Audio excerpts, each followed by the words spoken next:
What is up, guys? I am back and welcome back to News for You with me, Tracy. Now, today we're going to be looking at Uganda's penal code being under scrutiny. We're also talking about Albania's AI minister. That is right, an AI minister. We're also going to be talking about the political blame game, as well as we have some updates for you on the case of Charlie Kirk. All of that and so much more coming up tonight. Stay tuned. Uganda's penal code, enacted in 1950, is facing scrutiny for its definition of, for social media purposes, rape, solely as the unlawful carnal knowledge of a woman or girl without her consent, excluding men as potential victims. Now, as a result, male survivors are forced into the vague category of unnatural offenses, leaving them legally invisible and socially stigmatized. Many men experience rape from partners but remain silent due to fear of ridicule and disbelief. Now, experts warn that this double marginalization by the law and society can lead to deep trauma, depression, PTSD, and even self-harm. Now, lawyers argue that the outdated law not only denies male victims equal protection, but hampers reporting, investigation, prosecution, as well as sentencing of cases. Now, reforming the penal code to recognize men as victims is seen as essential for justice, reducing stigma, and providing support for all survivors. You guys let us know what you think about this story in the comments. Ugandan opposition parties are accusing the government of deliberately withholding funds to weaken their chances ahead of the 2026 elections. The controversy follows Justice Minister Norbert Mau's failure to present statutory instruments to Parliament, which were meant to regulate how parties under the Inter-Party Organization for Dialogue are to share government funds, or how new parties can exit or join the platform. However, opposition leaders claim that this is a deliberate delay that is designed to halt their operations, limit their campaigning capacity, and reduce their competitiveness against the ruling NRM, which is raising concerns about fairness and transparency in the lead up to the national polls. Obviously, as this continues to develop, we will keep you posted. Albania has introduced a new AI minister named Diella, symbolically appointed by Prime Minister Edi Rama 4 months after his re-election. Now, her role is to combat corruption in public procurement by using AI to ensure transparency, efficiency, and accountability in government tenders. Now, previously, Diella served as an AI assistant, helping citizens with official documents, guiding over 1 million applications. Now, while the opposition calls this move ridiculous and unconstitutional, some experts see the potential of AI to reduce corruption and boost trust, especially as Albania advances EU accession talks. Do you think this can work in Uganda? If maybe we get like an AI minister, would they be telling us, colleagues, money has come? Let us know what you think. Conservative activist Charlie Kirk was unfortunately unalived last week. Now, we've had some updates since then. Tyler Robinson, who's 22 years old, was arrested for the crime at Utah Valley University. Investigators discovered the weapon wrapped in a towel near the campus with a scope mounted on top. The engraved messages were found on the casings. One of the casings read, "Notices, bulges, capital O-W-O, what's this?" And some of them said, "Hey fascist, catch." Others said, "Bella ciao, bella ciao, bella ciao, ciao, ciao." And hey, the rest I can't say, but they're pretty interesting words on these casings. Now, a family member reported that Robinson had become more politically active and expressed his dislike for Kirk, whom he accused of spreading massive dislike. Robinson was apprehended after a family member and his roommate provided information to law enforcement. As this case continues to develop, we will keep you posted.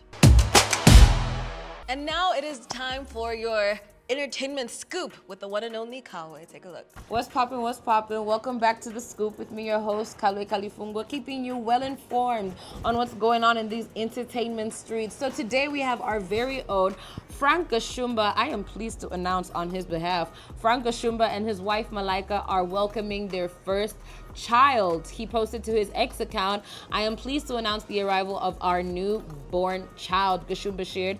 According to the station, rumors about Malaika's pregnancy have been swirling for months, especially after the couple's introduction ceremony on May 15th. So I know you guys like to do mathematics and everybody is really interested, and I'd like to know as well. I mean, they got married in May and we're in, what is this, September, and they're already welcoming their first child. Interesting. Let me know what you guys think down in the comment section below. And now it's time for sports. I'm very happy because Arsenal was again victorious. Hey, producer. Anyway, take a look. Hey good people, yes, we're back again with another sports update on NBS News for you, and this time we've got some good news. Yeah, I'm really excited for how the games turned out over the weekend. I mean, there were a couple of actions. I mean, the headliner of the weekend was the Manchester derby. We had the Manchester United up against Manchester City. You already know how that went. I mean, Manchester City showed Manchester United that they are the kings of Manchester. They beat United 3-0. Haaland with that brace. I mean, Phil Foden coming off from an injury to scoring that first goal. I mean, yeah, Manchester United look like defensively they're not the best. Oh, they got a new goalkeeper who didn't play by the way yesterday. They played by Inda, who had already come in replacing Onana earlier. So he played and still looked sloppy. On the other hand, so Man City gets their 3 points, getting back to winning ways. They have not been having the best of their season right now, so I don't know if they're going to do better. Of course, their next game they play Arsenal.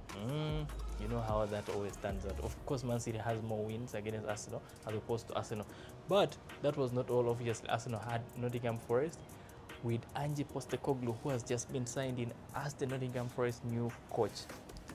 Pixies lost 3 goals. Arsenal beat them 3. Zubimendi scoring 2 goals, and Victor Gyökeres with that nice goal as well from Minister. So Eze assisting him.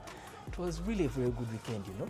Because look, 2 things in the Arsenal game.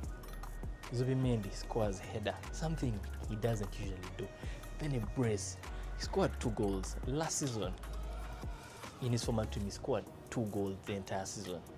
Yesterday, during the weekend, he scored 2 goals in 1 game. You know how positive that is?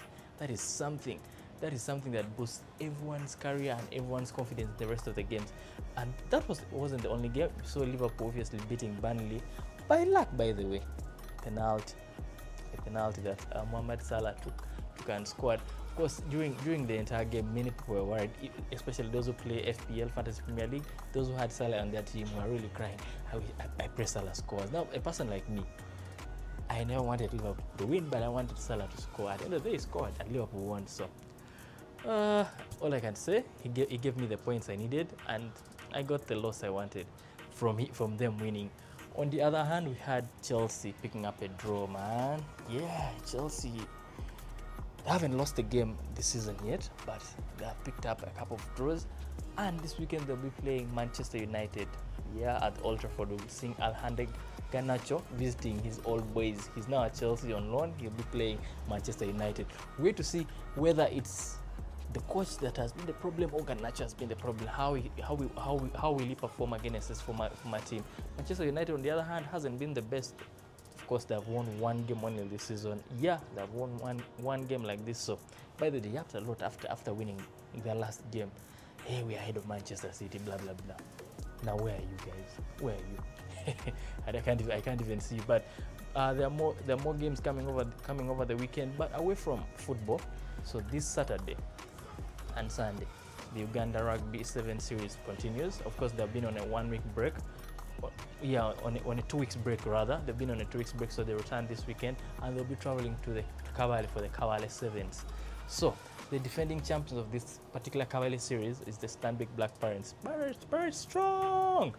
Yeah, they'll be looking forward to defending this particular one or even losing it. The polls are drawn today on NBA Sport, so remember to catch these particular games this weekend on NBA Sport and NBA Sport 2. I don't know who you guys will be rooting out for, but me, I'll be rooting for Pirates. And of course, Waluku will look like the team they need this weekend. Once they win this particular weekend, it's going to be looking good for them, bro. Anyway, guys, that's all we had for you on Sports Updates. Love, Peace and twigs. Remember, slow motion is banned and no motion, yeah? See you guys on the next one. And that is a wrap for today, guys. As always, please do leave a comment below. Let us know what you thought of the show. Like, share, subscribe, and I'll catch you again tomorrow. Bye.